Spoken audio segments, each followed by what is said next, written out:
this country's about the red, white, and blue. Giving your up till the job is through.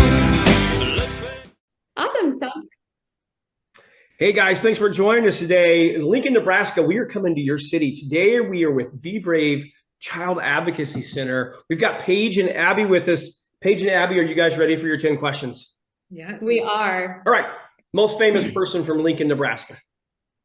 Okay, so until today, I believed that the most famous person from Lincoln was Johnny Carson. Ooh. He's not from Lincoln. It's actually, the person I found is Hillary Swank. Oh, even better. Right. All right. I didn't know that one either. All right, Abby, number 2 is for you. Your town is best known for what? Definitely college football. The Huskers haven't been great since the 90s, but we're still holding on to that.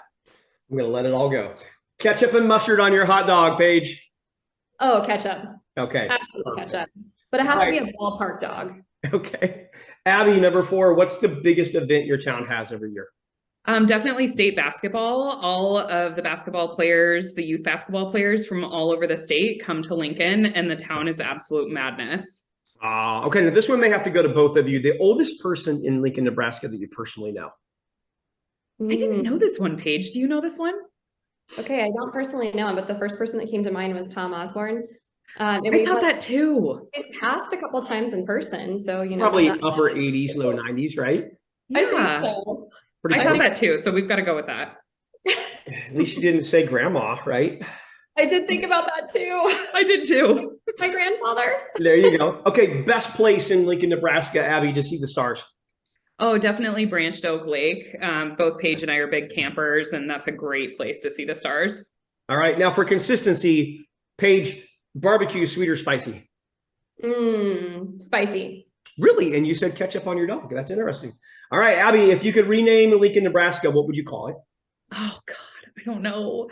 This one stressed me out since you sent me this, because Lincoln, like the president is all over this town. So it's really hard for me to imagine Lincoln being anything else. Okay. But we in Nebraska, we're known as Nebraska Nice. And I think that Lincoln really embodies that. So it would have something to do with niceness, because right. Lincoln people are really nice. All right. Paige, best place to hide in Lincoln, Nebraska.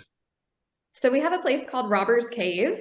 That is literally, I mean, it's an old cave for a while. We had a brewery on top of it, which was super cool. Now it's an event space.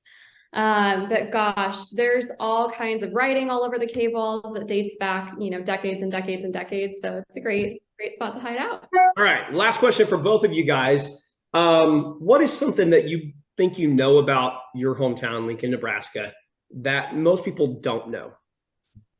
I've got 2. Is Okay. that fair?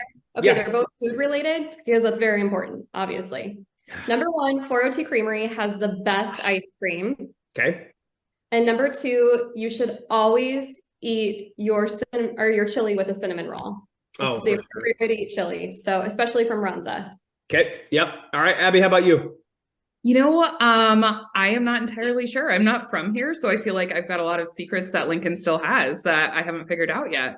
All right. Fair enough. Fair enough. Guys, tell our listeners before the concert Saturday, I mean, they're going to have questions anyway, but tell the audience a little bit about what Be Brave Child Advocacy Center does.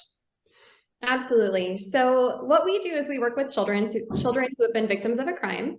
We're actually a mandated service by Nebraska state statute, which means that we see kids who have been victims of sexual abuse, physical abuse, neglect, kids who have witnessed a violent crime, been drug trafficked, sex trafficked, you name it. It's never a good reason why they're coming through our doors. And our job is to be there to meet their mental, emotional, and ensure that their physical safety is a top priority. So we do that through a handful of key services. Number 1, we work in partnership really close with law enforcement, health and human services. In fact, as of 2 weeks ago, the Lincoln Police Department moved into our building, which is super cool. And so we provide what we call a forensic interview, which is a trauma-informed process where we help collect the information about what that child has experienced without that kiddo having to be re-interviewed or to have to talk to a cop, because that can be a little scary. We provide medical care, so we ensure that their bodies are healthy or will heal. And then we partner every child with an advocate. And that advocate is really the person who says, I know that this is kind of scary. And we don't know what's going to happen next, but you don't have to walk that path alone. You've got me now, and I'm going to stand beside you and help guide you through whatever those next steps may be. That's perfect. Abby, what are some of the needs that you guys have as a center? We have a lot of needs. We are expanding our services. We just got done with a capital campaign. So obviously monetary donations are a huge part of the support that we ask from our community. But another big thing is for people to talk about our services. So it's never comfortable to talk about child abuse. And people don't come here and then want to review us on Google. You never go and say, oh, my kids had a great time at BraveBe Child Advocacy Center. So we really rely on our supporters to let their friends know what we do so that we can gain more supporters, so that people start talking about it, so people are more educated, just so that we can really spread that word about what we do in Southeast Nebraska and gain those supporters. On an average, how many advocates do you guys have active? Yeah, so our advocate team, we have not enough. We've got 6 advocates. We, on an average basis, they are managing caseloads of, anywhere to 50 to 75 families at a time.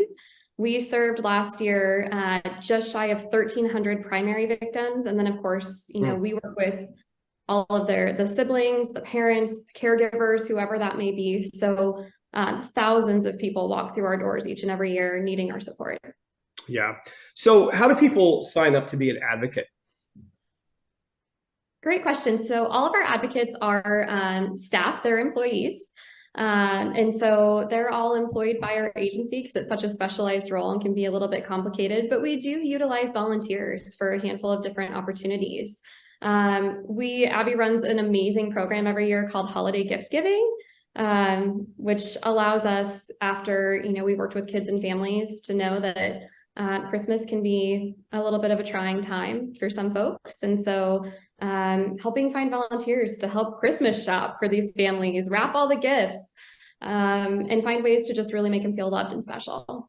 Very good. Very good. Well, Saturday night, we will be in Lincoln, Nebraska at Cappy's Sports Bar. And that night, we're really just going to be talking about what Be Brave does. We've got some teddy bears. We hope everybody comes out, signs a teddy bear that they can give these kiddos after they've been through the program.